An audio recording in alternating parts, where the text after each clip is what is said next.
তো কাজ চলছে, প্রতিনিয়ত হতে থাকবে। এটা তো একসাথে 237টি হচ্ছে, খুব ভালো কাজ হয়েছে। আর কিছু কিছু তো আমাদের সহযোগীরা আছে বিভিন্ন, আমাদের সাথে যারা যুগপৎ আন্দোলন ছিল, ওদেরও কিছু অ্যাডজাস্টমেন্টের ব্যাপার থাকবে এখানে, দলের মধ্যে কিছু অ্যাডজাস্টমেন্টের ব্যাপার থাকে। বিএনপি একটা অনেক বিশাল দল, এখানে অনেক মনোনয়ন প্রার্থী, অনেকের প্রত্যাশা আছে। এটা রাতারাতি সব কিছু করা তো সম্ভব না।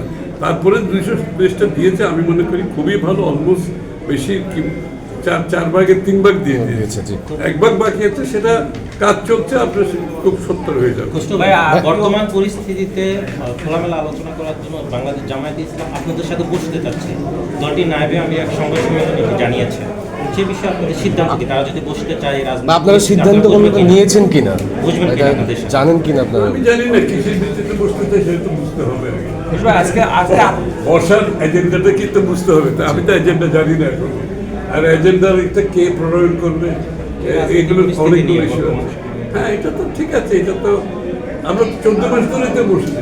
আবার নতুন করে বসার তো আমি কিছু, আমার বুঝতে একটু কষ্ট হচ্ছে যে 14 মাস ধরে বসে আলোচনার মাধ্যমে ঐক্যমত হয়ে সনদ পর্যন্ত সই হয়ে গেল, আবার নতুন করে বসার কি আছে এটা তো বুঝতে পারতেছি।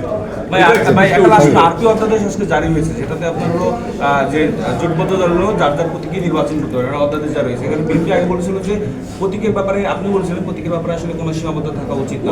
আমি এখনো মনে করি তাই, এটা এই অপশনটা ওপেন থাকা উচিত।